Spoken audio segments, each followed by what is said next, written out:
Okie dokie.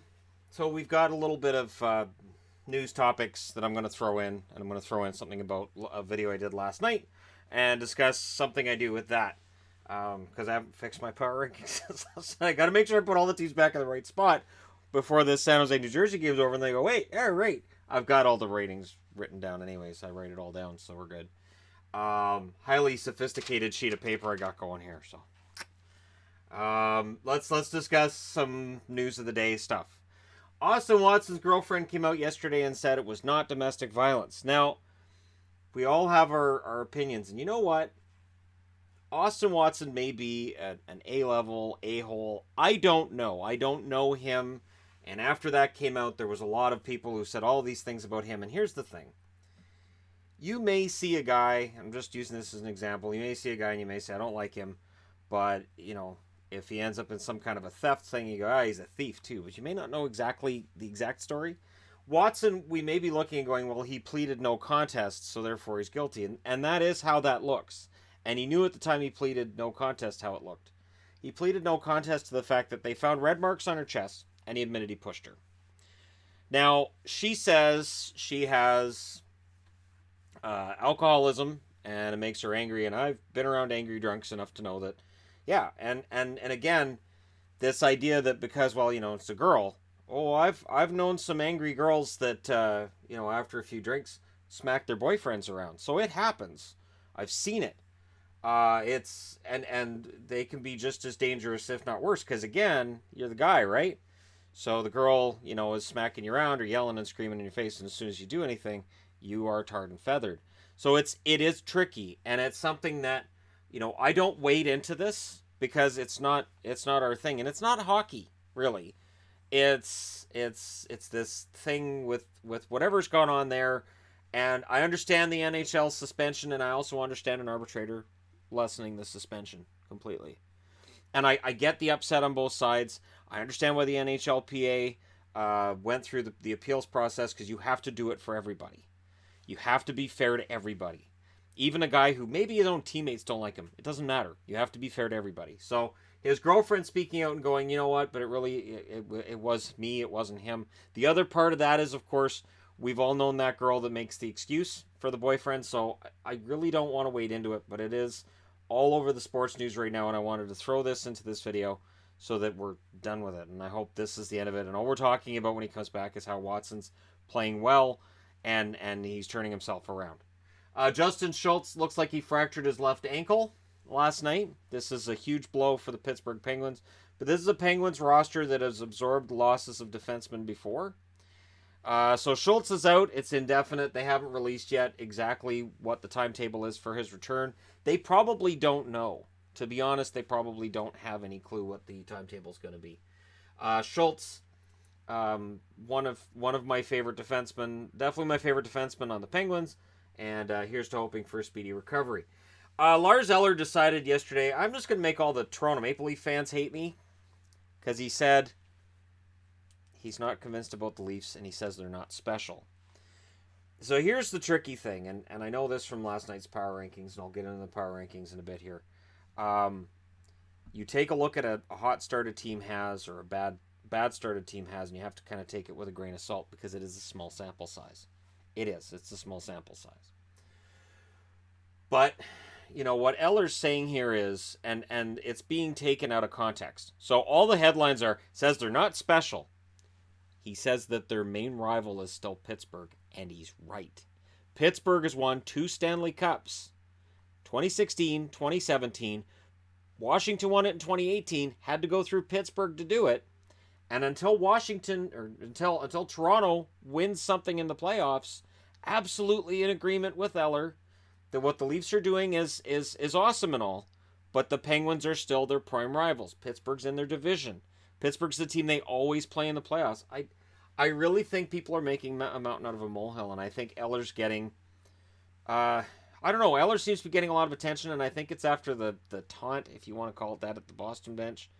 Really, seriously, that was not much of anything.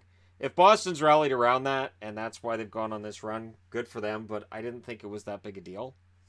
Really, honestly. He parties for a 7-0 goal, good for him. and then, whatever happens. And I think that's why Eller's the one that's getting asked the questions. I think it's almost like, I think the media understands there's certain players that didn't get the memo that they're not allowed to have a personality or an opinion. They're like, hey, he'll give you an actual opinion of what he thinks. So they're going to Eller, and Eller's probably saying what there's other players in the NHL thinking.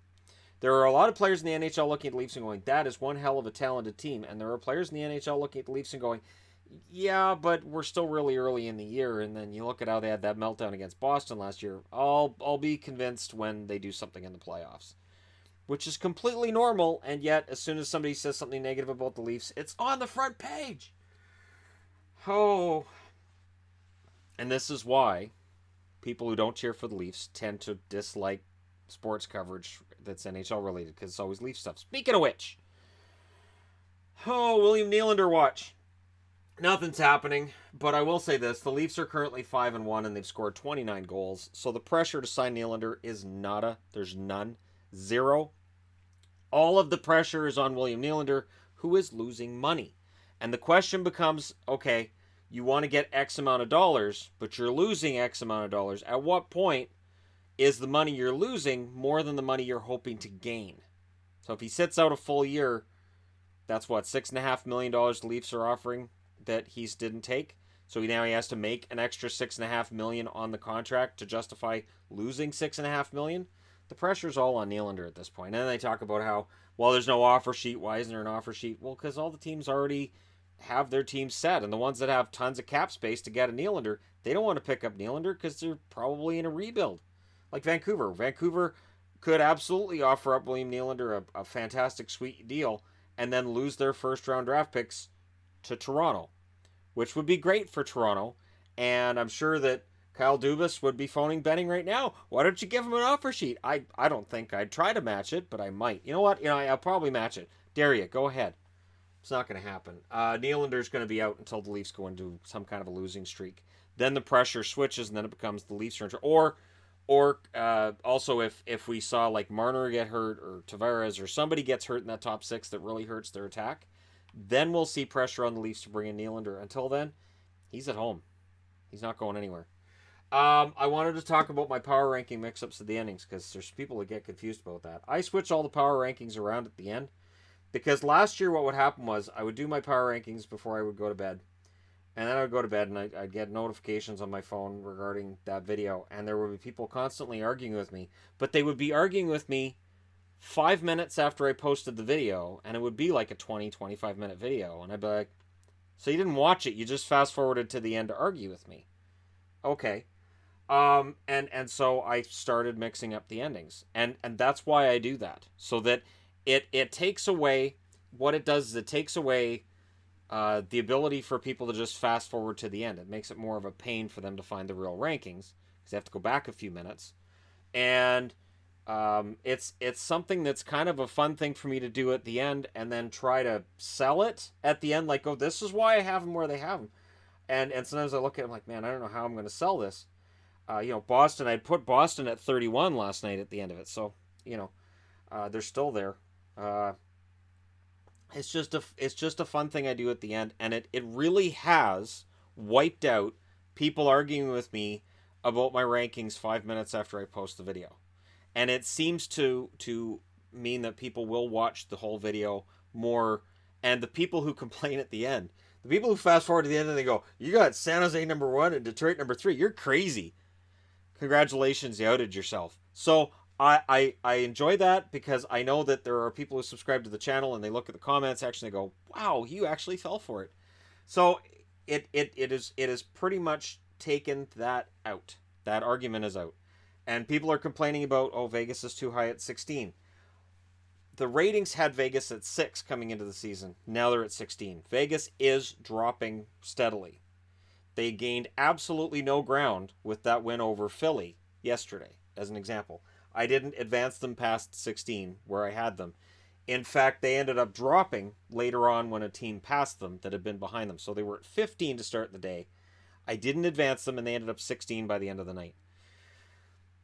The way that the power rankings work with me is that I don't just do a hot take. Because here's the problem. So right now we're looking at the records and going, well, Vegas is 2-4. Okay.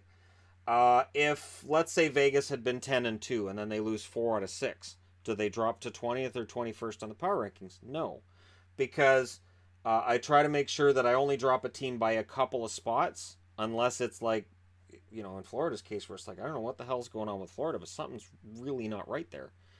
And I haven't seen any signs from Reimer right now that he's ready to play like he did last year. So that's why my power rankings are how they are. I did them this way every week last year, and when I started second guessing myself, I tried to come up with different formulas and different ways of doing it, and it still ended up that the way I was doing it was the simplest way to do it, and it was a way that I felt brought about the most honest result. And Toronto, honestly, right now is playing the best hockey in the league, so that's fine. And Toronto was in the top 3 before the season started, so I have to keep my preseason rankings intact and just gradually. I mean, if Vegas ends up 2-4 over the next 6 games, they will definitely fall into the 25, 26, 27 range, because there's going to be teams that are worse than that. But at the same time, you have to balance out a hot start or a bad start. Like, I know Chicago fans aren't happy they're sitting where they're sitting, but they were at 25 before the season started, and they did have that bad season last year. And they started out really hot last year too. So I kind of balance it and I go, okay, Chicago's 1-3. They've lost 2 in overtime. So those overtime losses did affect them and did drop them back. So that's the thing.